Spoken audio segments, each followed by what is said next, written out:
Hello and welcome dear student. एक और video के साथ हम मिल रहे हैं आज। तो आज की क्लास के अंदर हम क्या सीखने वाले हैं, क्या हम करने वाले हैं, वो आपके लिए काफ़ी बेहद ज़्यादा इंपॉर्टेंट रहेगा।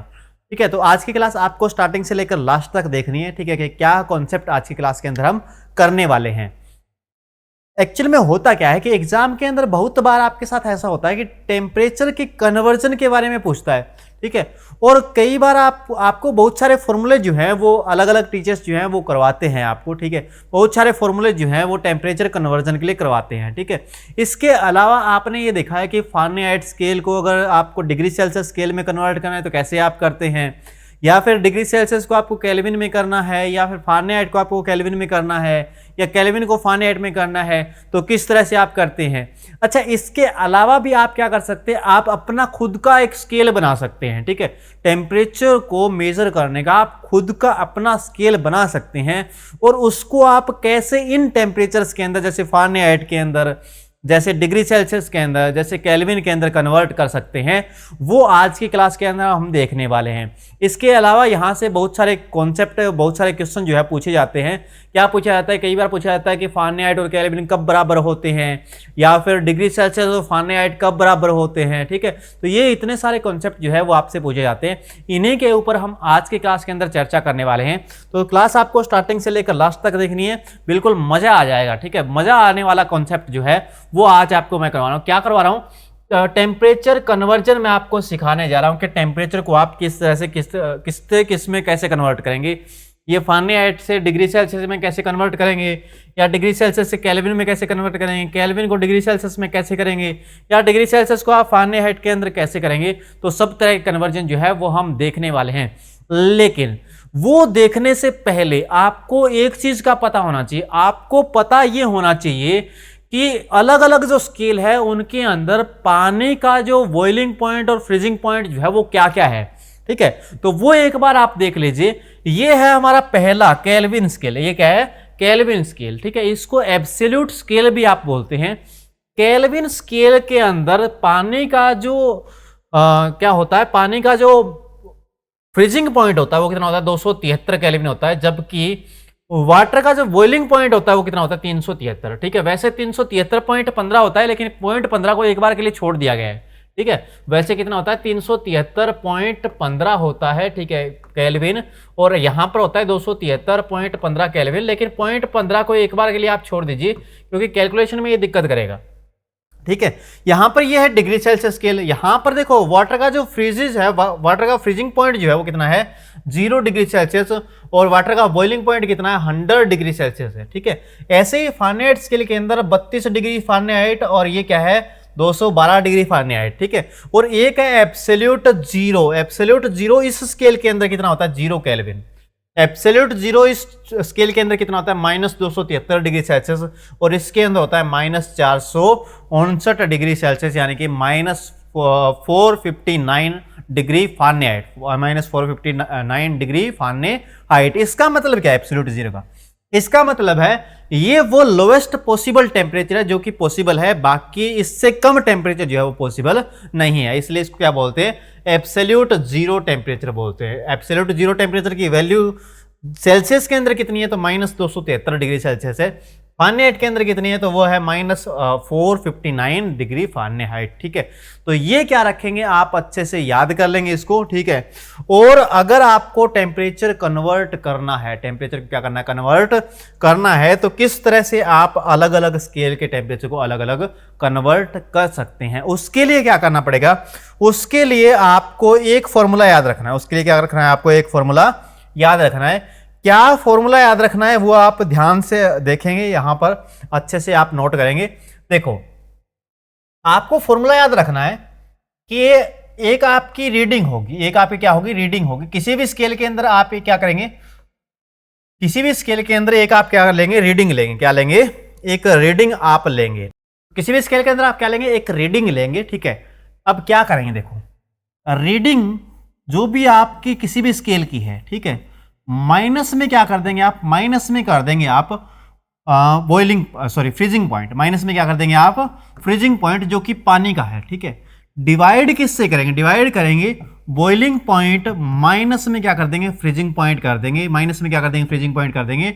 और ये जो चीज आएगी वो हमेशा क्या आएगी, कांस्टेंट आने वाली है।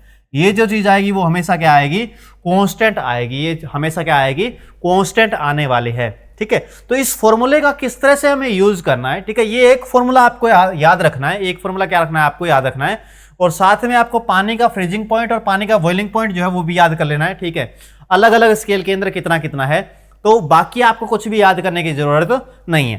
तो किस तरह से आप टेम्परेचर को कन्वर्ट करेंगे, देखो जैसे मान लीजिए कि आपका है 30 डिग्री सेल्सियस, 30 डिग्री सेल्सियस है, उसको आपको कन्वर्ट करना है किसके अंदर, फारेनहाइट के अंदर। किसके अंदर कन्वर्ट करना है, फारेनहाइट के अंदर कन्वर्ट करना है। तो किस तरह से आप करेंगे, तो यहां पर क्या करेंगे, यहां पर आप, मैंने क्या फॉर्मूला बताया, रीडिंग माइनस में फ्रीजिंग पॉइंट, माइनस में freezing point divide by boiling point, minus में क्या कर देंगे, फ्रीजिंग पॉइंट कर देंगे, माइनस में क्या कर देंगे, फ्रीजिंग पॉइंट कर देंगे। वो चीज क्या आएगी, कांस्टेंट आएगी।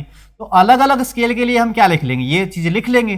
ठीक है, जैसे इसके लिए अब डिग्री सेल्सियस में रीडिंग कितनी है हमारी, 30 है। ठीक है, माइनस में डिग्री सेल्सियस में पानी का फ्रीजिंग पॉइंट कितना होता है, 0, डिवाइड बाय 100, माइनस में क्या कर देंगे, डिवाइड बाय 100 माइनस में 0 हम कर देंगे। ठीक है, बराबर। अब फारेनहाइट वाले में रीडिंग कितनी है तो हमें पता नहीं है, तो इसलिए एफ लिख दिया हमने।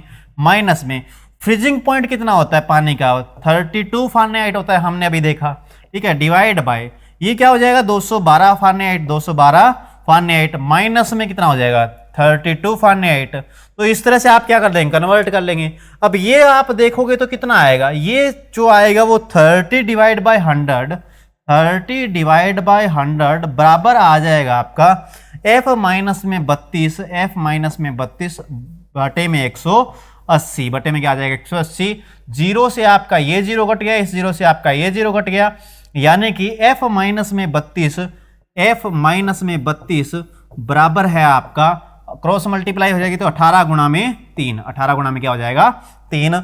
और f की वैल्यू क्या आएगी, f की वैल्यू आएगी यहां पर 18 गुणा में 3 प्लस में कितना आ जाएगा, 32, प्लस में कितना आ जाएगा, 32। तो ये कितना बनेगा आपका, 18 थे कितना, 18 थे 54 और 32, 54 और 32 कितना होता है, 76, 54 और 32 कितना होता है, 76 फारेनहाइट। ठीक है, ये आपका कन्वर्ट हो गया, ये आपका क्या हो गया, कन्वर्ट हो गया। तो कुल मिला के आपको फॉर्मूला ये ध्यान रखना है। अब इससे आप अलग अलग फॉर्मूले किस तरह से बनाते हो, जैसे आपको एक फॉर्मूला सिखाया जाता है कि 9/5 प्लस में 32 बराबर क्या होता है, फारेनहाइट, बराबर क्या होता है, फारेनहाइट। तो कैसे ये फॉर्मूला बना है, ये फॉर्मूला बना कैसे है, तो इसको बना के देखते हैं। चलो, तो एक साइड है हमारा डिग्री सेल्सियस वाला, एक साइड हमारे पास डिग्री फारेनहाइट वाला। तो किस तरह से फॉर्मूला बनेगा, देखो इसमें रीडिंग कितनी है, C हमें पता नहीं है, माइनस में क्या है, 0, माइनस में freezing point of water, divide by boiling point minus में फ्रीजिंग पॉइंट, यानी कि 100 माइनस में क्या हो जाएगा, 0, बराबर। ये फारेनहाइट वाला अगर देखें तो फारेनहाइट में f है, f माइनस में 32 डिवाइड बाय 212, माइनस में क्या आएगा, 32 आएगा, 212 माइनस में 32। तो ये बन जाएगा आपका C डिवाइड बाय 100 बराबर आ जाएगा आपका f माइनस में 32 डिवाइड बाय 180, डिवाइड बाय क्या आ जाएगा, 180। 0 से ये 0 कटेगा, अगर 2 से काटे तो इसको 5 पे कटेगा, और 2 से इसको काटे तो 9 पे कटेगा।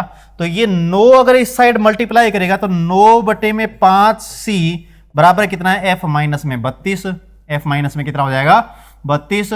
और यहां से आपका फॉर्मूला बन गया 9/5C, 32 इधर आके प्लस का हो जाएगा, यानी कि प्लस में 32 बराबर क्या आएगा, आपका f आएगा, बराबर क्या आएगा, f आएगा। ठीक है, तो इस तरह से आप क्या कर सकते हैं, टेम्परेचर को कन्वर्ट कर सकते हैं, फॉर्मूले भी बना सकते हैं। अब जो भी फॉर्मूला बनाना है किसी भी स्केल का, जैसे आपने अपना स्केल तैयार किया है एक, ठीक है, जैसे मान लीजिए कि आपने अपना स्केल एक तैयार किया, मेरा नाम है घनश्याम पारिक, मैंने एक स्केल तैयार किया जिप्पी।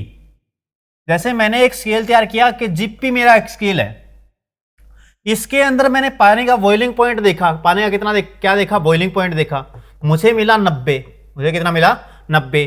पानी का क्या देखा, फ्रीजिंग पॉइंट देखा, तो मैंने पाया कि पानी का फ्रीजिंग पॉइंट था 10 डिग्री से 10 जीपी, 10 जीपी ये था, 90 जीपी ये था 10 जीपी। तो अब कैसे इसको केल्विन में करूं मैं, कैसे इसको डिग्री सेल्सियस में करूं मैं, ठीक है। तो करने के लिए हमें क्या करना पड़ेगा, करने के लिए सीधी सी बात है, हमें इसकी चाहिए और जो भी करना है, जैसे डिग्री सेल्सियस से कंपैरिजन करते हैं इसका, किसके करते हैं डिग्री सेल्सियस से, तो क्या बनेगा। अब डिग्री सेल्सियस में क्या करेंगे आप, C माइनस में 0 बटे में 100, अब तक ये तो सीख ही गए हैं आप, ठीक है, कि 100 क्यों लिखा, 100 माइनस में 0 आएगा वैसे तो, ठीक है, is equal to GP minus में 10 डिवाइड बाय 90 माइनस में 10, ठीक है, तो ये आ जाएगा आपका C डिवाइड बाय 100 बराबर आ जाएगा GP माइनस में 10 बटे में 80, बटे में क्या आ जाएगा 80, 0 से 0 कट गया, 2 से ये 5 पे कट गया, 2 से ये 4 पे कट गया, तो ये आ जाएगा आपका 4 बटे में 5 C, प्लस में क्या होगा, प्लस में 10 होगा, प्लस में क्या होगा 10 होगा, बराबर क्या बन जाएगा GP बन जाएगा। यानी कि ये अपना स्केल तैयार हो गया एक, जिसकी डिग्री सेल्सियस में वैल्यू इतनी आएगी, ठीक है, डिग्री सेल्सियस में करना है तो डिग्री सेल्सियस में कन्वर्ट कर लीजिए, फारेनहाइट में करना है तो फारेनहाइट के अंदर कर लीजिए, ठीक है। इसके अलावा एक क्वेश्चन आपसे और पूछा जाता है कि फारेनहाइट और डिग्री सेल्सियस कब बराबर होते हैं।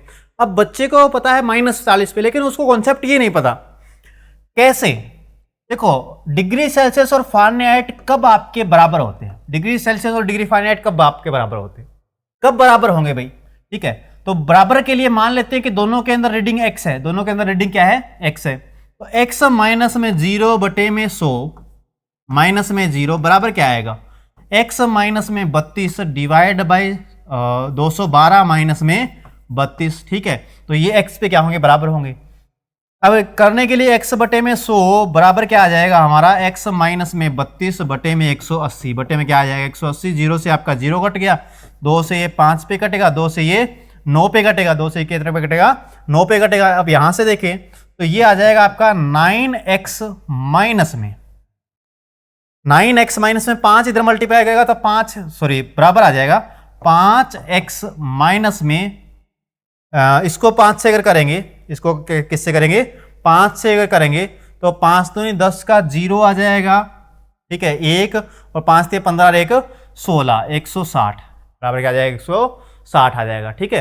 तो ये अगर आ जाएगा यहां से, इसको अगर इधर लेके आए तो 9x माइनस में 5x बराबर -160 बराबर -160, यहां पर 4x बचेगा बराबर -160 और x की वैल्यू यहां पर कितनी आ जाएगी -160 बटे में 4, यानी कि क्या आ जाएगा -40, कितना आ जाएगा -40। तो वो x की वैल्यू कितनी है -40, x की वैल्यू कितनी है -40। इस पे दोनों क्या होंगे बराबर होंगे, दोनों क्या होंगे बराबर होंगे। ऐसे ही अगर आप बता सकते हैं मुझे कि केल्विन और फारेनहाइट कब बराबर होंगे, केल्विन और फारेनहाइट कब बराबर होंगे, इस क्वेश्चन का आंसर जो है वो आप कमेंट सेक्शन के अंदर देंगे। उम्मीद करता हूं कि आपको सारा कुछ जो है वो समझ में आ गया है, अच्छे से आपको टेम्परेचर कन्वर्जन जो है वो सीख गए हैं आप। बार बार आपको फॉर्मूले रटने की जरूरत नहीं है, एक फॉर्मूला याद रखिए, रीडिंग माइनस में freezing point divide by boiling point minus में freezing point is equal to constant, ठीक है। तो इसी फॉर्मूले के साथ आपका ये वीडियो जो है वो यहाँ पर होता है कंप्लीट। हम मिलते हैं किसी और वीडियो के अंदर, और ये क्वेश्चन जो है इसका आंसर आपको कमेंट सेक्शन के अंदर देना है, ठीक है। तो जरूर आप देंगे। वीडियो आपको अच्छा लगा है तो वीडियो को आप शेयर जरूर करेंगे, लाइक भी करके जाएंगे, चैनल को जिसने सब्सक्राइब नहीं किया है वो चैनल को सब्सक्राइब भी करके जाएंगे, ठीक है। ऐसे ही वीडियो के साथ हम मिलते रहेंगे राइस स्मार्ट हिंदी के इस यूट्यूब चैनल पर। Thank you.